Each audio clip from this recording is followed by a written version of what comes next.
The scars left by the Eaton fire still fresh. More than 4,000 buildings either damaged or destroyed. At least 2 lives lost in this fire alone. Fire's a lot worse, and the wind blows it. Yeah, for sure. And really quickly. And it just kind of overwhelmed the neighborhood. This is the neighbor's garage here. But amongst the devastation, a reprieve. Neighbors' homes torched, but this one spared. How do you make sense of that the fire got this close, but your house is fine? I don't think there's any sense to it. There's not there's no such thing as fate. Of course, this isn't the only fire that's been threatening L.A. Just to give you one last look at this. The Sunset Fire took off in the Hollywood Hills last night, threatening some of L.A.'s iconic landmarks, forcing residents out. It was pretty crazy. I heard my neighbors, commotion outside, so I ran out the front door, and then all of a sudden I saw the hillside just completely engulfed in flames. Firefighters were able to keep the flames at bay overnight. Evacuation orders lifted today. A relief, but lingering fear here, too. Fires all around here. Yeah, I mean, east, north, west, there's no safe space. The Palisades fire just north of the city still out of control as well. More than 100,000 people still out of their homes in the Los Angeles area.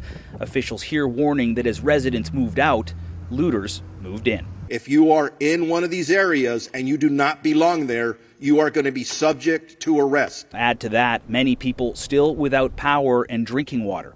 A lack of water a problem for firefighters on the ground, too. We continue to support LAFD and CAL FIRE and water supply issues and firefighting response.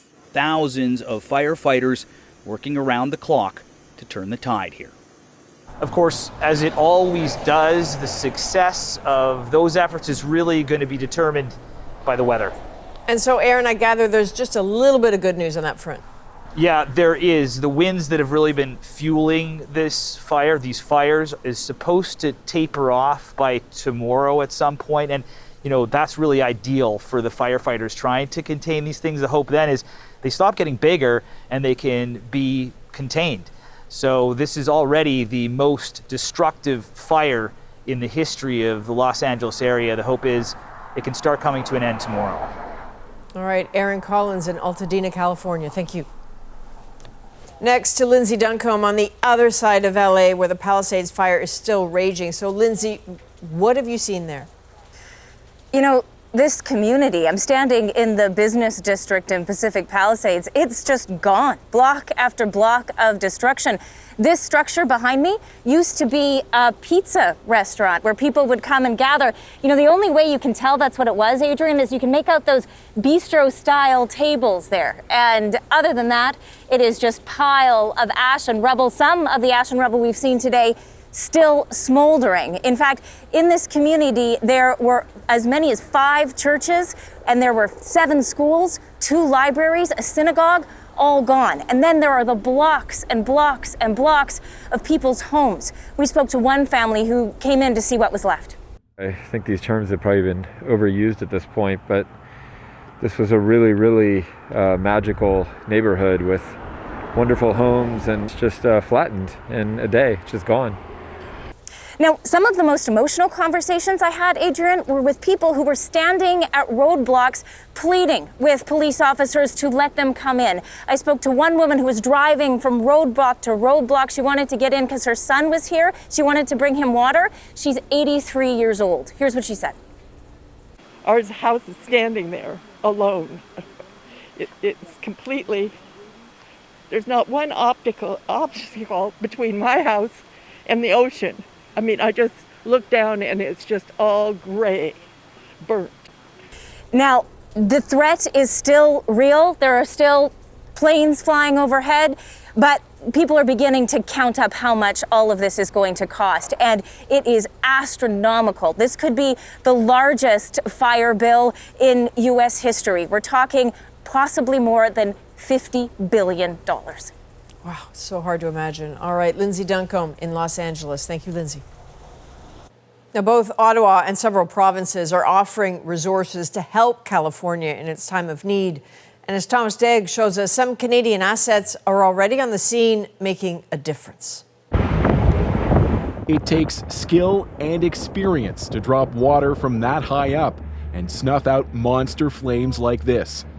So it's no wonder California is calling on Canada for more help battling those wildfires. We've secured additional firefighters and firefighting aircraft from our ally in Canada. From sunrise to sunset, two-person crews from Quebec fly those yellow Canadair Super Scoopers, a familiar sight over forest fires here at home. It's the boots on the ground, the men and women fighting the fire that actually put it out, but they greatly aid that effort by dropping water, retardant, foam.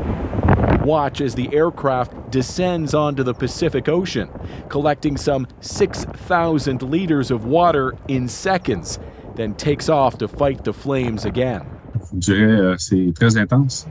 It's very intense, with the winds, the turbulence, and the sheer density of the population below, says pilot Pascal Duclos. BC-based Coulson Aviation showing how many times its crews have flown in, out, and around the fire zone. One of its Chinook helicopters spotted here. We have thermal imaging technology where we can build fire maps and we can provide information in real time to the ground firefighters. With the incoming U.S. president's repeated threats aimed at Canada, the Prime Minister reminded everyone this is neighbors helping neighbors, even appearing on U.S. cable news to highlight this country's contributions. I've been back and forth texting with Governor Newsom. We've offered a tremendous amount of equipment that they're already accepting. The federal government says it's directing the military and Parks Canada to help out if needed. Alberta and Ontario are pledging water bombers and firefighters ready to deploy to California as early as Friday. Thomas Dagg, CBC News, Toronto.